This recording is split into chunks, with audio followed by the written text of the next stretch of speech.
State. When you can shoot the ball as well as they do and score as quickly as they can, you're never out of a ball game. But you can't keep trading baskets. You got to be able to find a way to get defensive stops. 7 points in the game for Trugell. Talk about Julia Trugell. Let's get another look at it here. It's just a skip pass against the zone defense. She caught it ready to shoot. She was in rhythm and she let it fly.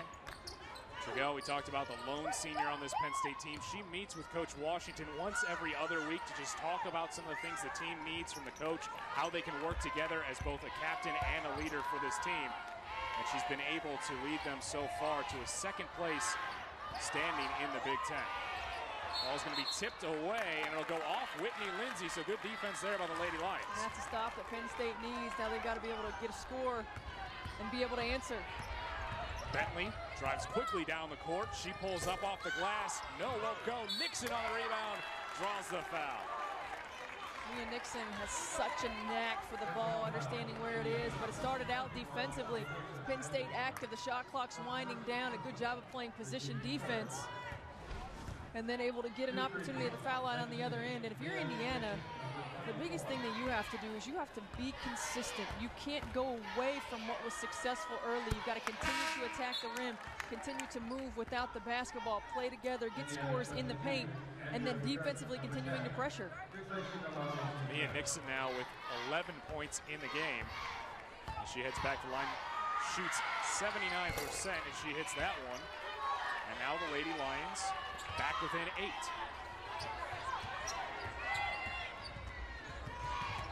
Andrew McGirt will take it up the floor for the Hoosiers.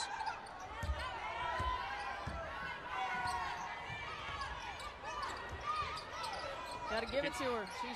Andujar's working hard. She's showing the numbers. You got to give that to her. Looking for that entry pass. Now 10 on the shot clock. And Coach Jack was saying today they need a post presence. Davis won't get it to fall. Rebound goes to Gray. Bentley again out in transition. Trugell tries to find Nix on the inside, draws the double team, another takeaway. Outlet pass to Whitney Lindsay. Lindsay goes up, and the foul, she gets it to fall. What a finish by Whitney Lindsay. But again, Indiana's continuing to get it done defensively. And I like Jory Davis's trust in her teammate. She throws it up and allows Whitney Lindsay to get it. And watch the concentration and the focus to finish with the foul. Lindsay will head to the line. She's been terrific for the Hoosiers from that spot as she looks to convert on the three-point play. Lindsay with 10 points, 6 assists in the game, looking to get her 11th. And just as it seemed like the Lady Lions, they get that stop, they get a basket, they're back within 8. Now the Hoosiers get a big answer and really get a little bit more momentum.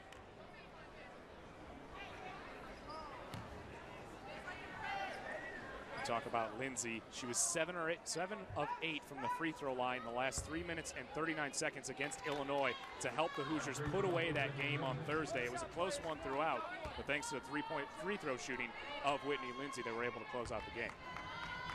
No, it's interesting because you look at this Indiana team and the way they're playing right now with the energy and the enthusiasm and playing as if it's their last ball game. They're laying it out there every single possession.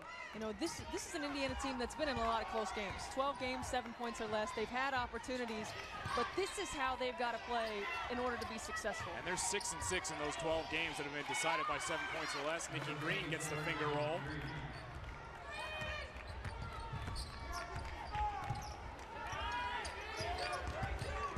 Lindsay again being contested. Lady Lions want to get out and challenge her.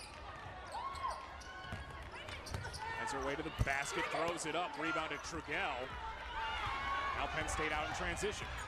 Looking for Bentley, she's open there, doesn't take the shot though. Andujar went to close out, she'll take it this time, and it bounces over the backboard and out of play. It's 30 minutes dedicated to the world of Big Ten women's athletics, the kind of coverage you just can't get anywhere else. The Big Ten Women's Show presented by Pure Silk. Thursday at 6:30 p.m. Eastern on the Big Ten Network. Steph, we know you'll be talking about this one on the Big Ten Women's Show this week, and of course, how everything shakes out in the Big Ten landscape.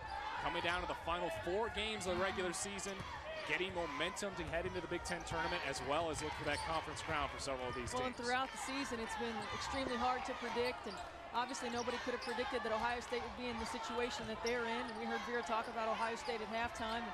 Penn State obviously playing terrific. Michigan State's doing a fantastic job, and you certainly can't predict what's going to happen. But at this point in the season right now, not only are you competing for the championship, but you do not want to be in the latter half of the seeding for the Big Ten tournament. You want to be a top 5 seed. You want to get that bye and not have to play in that first day. Another dive and a timeout called for Penn State. They'll talk things over. They trail it by 11. Indiana looking to close it out here in the latter portions of the second half. An 11-point advantage for the Indiana Hoosiers over the 23rd ranked Penn State Lady Lions. You look at the ranked opponents at home. They've won 2 of their last 3 for Indiana, beating Ohio State last year and Nebraska during the non-conference season. And they're attacking right there. Andrea McGirt getting into the seam and attacking off of the dribble. Points in the paint has been big for Indiana, but I've also been equally as impressed with their defensive effort. Whether they're in the man or the zone, they're pressuring the basketball, they're containing the dribble drive, they're forcing Penn State into uncomfortable positions in the half court. An area where you really expected Penn State would have the advantage would be the post. Trigell pulls up and good. I think if you're Coach Bruce Washington in that huddle, you know, you're talking to your team about chipping away. She said one thing in that Michigan State game was that we always wanted to go for the home run. Everybody wanted to get it back all at once, and that's not going to happen. They've got to chip away. Gert running things for the Hoosiers at the moment. Shot clock already down to 10. Lady Lions out, get a handle on it, and it will be a held ball. It'll remain with the Hoosiers. It's a nice adjustment out of the timeout. The trap on the on-ball screen, trying to get a turnover, trying to get some sort of defensive stop, but changing it up, not allowing Indiana to get comfortable offensively.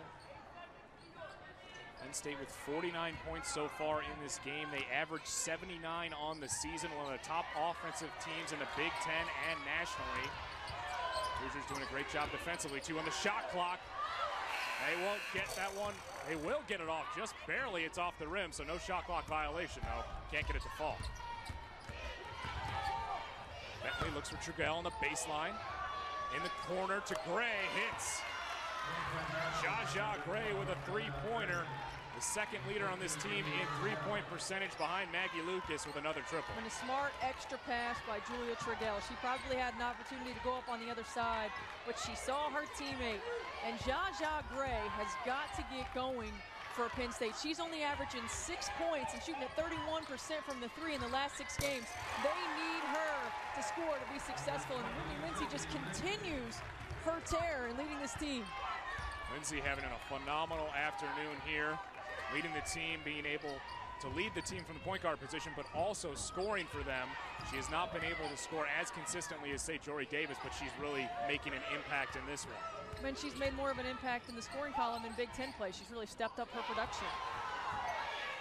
Lindsay, 13 points, 6 assists in the game. Bentley pulls up. That's not going to go. Rebound to McGirt. And I think that's one of the areas that Alex Bentley really has to grow. That's a tough decision. She's going, you know, one-on-one where she has the ability to score, but then when that defense collapses, instead of taking that jump shot, you got to kick it out to your open teammate. Lindsay looking again, but gets stripped, taken away by Trigell. Goodwin tries to run it down, but there's going to be a foul called against Alicia Goodwin. And the Hoosiers on top by 8, but Penn State trying to make a run.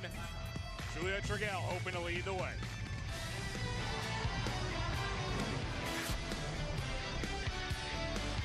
Have you tried one of these?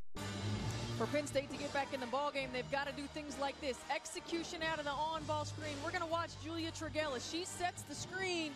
Watch what happens. The defense stays in the paint. She just pops right there to the elbow and is able to knock down the jump shot.